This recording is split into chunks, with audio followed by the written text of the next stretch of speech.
Twiddle Muffs and ways to give back to your community through crochet. Hi, it's me, Crazy Chrissy, and I know I haven't done any videos in a long time, but I've been very busy. I'm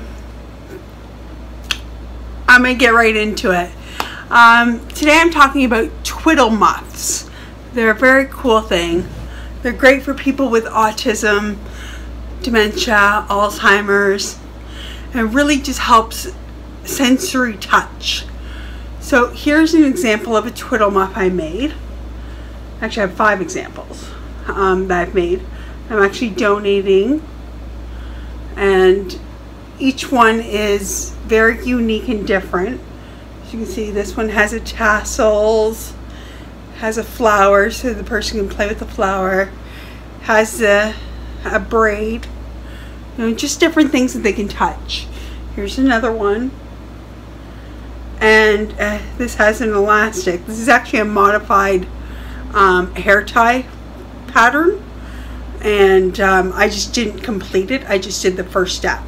It has some ribbons, it has different textures. As you can see, they can put their fingers in the little holes, touch the soft stuff. There's some rib stitching. This is just a plain stitch. And here's another one. These ones are actually made for charity, and they are amazing.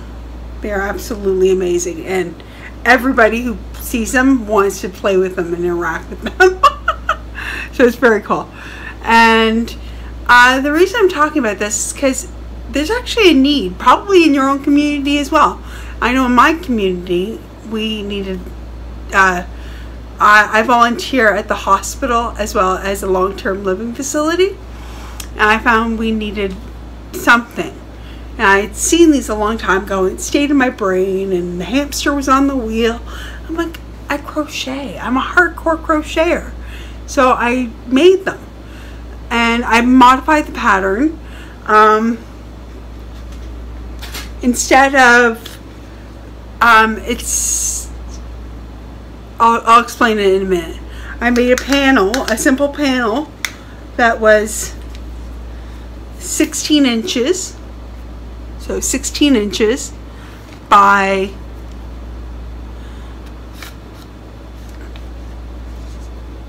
8 inches, right? So this way and this way, okay? And that's the inside. See? That's just one panel. And then I did another panel of assorted yarns and stuff, same size, 16 by 8 inches.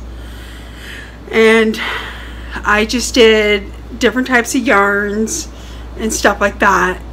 And then I stitched them together.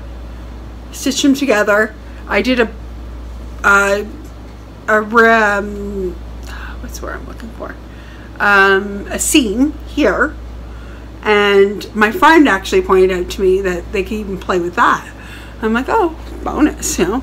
It looks like I did it on purpose. I dropped one. I don't want to pick it up and be rude.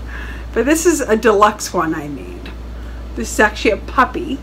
Isn't it cute? I didn't do eyes or any facial details because I didn't want anybody pulling them off and possibly eating them or eating the glue, or I could have stitched something, but same thing. I didn't want it to come off. So I didn't do any facial details, but I did a swirly, curly cute tail. I did a complete rib stitch, single crochet rib stitch. And I did a couple of spots, and it's really cute. I had a big tongue, goofy tongue, so they can play with the tongue. And this is the cat. This has a really long tail. I made the tail extra long.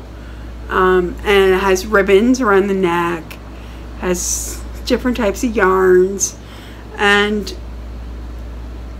but I recommend making these. And you know, unless you're doing a deluxe one, all you need is yarn and a few odds and ends.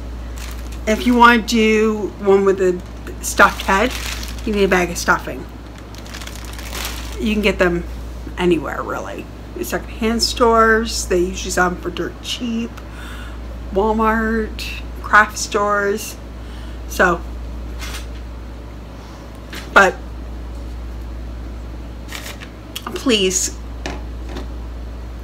if you have the time to crochet and you don't have the time to give to your community, then I recommend making Twiddle Muffs or anything else that can help out your community. Because unfortunately, I do one-on-one visits and I love it at the long-term living facility, and I work with seniors a lot, and they're lonely. They are. And I communicate with them, I play music for them, and I found the Twiddle Muffs are great because I'll sit there and I'll interact with it, and the resident will be like, oh, what's that? And I'll introduce it, and they get encouraged to use it. And I love them. So please, you know, do what you can to give back to your community. So thank you for watching, and blessings.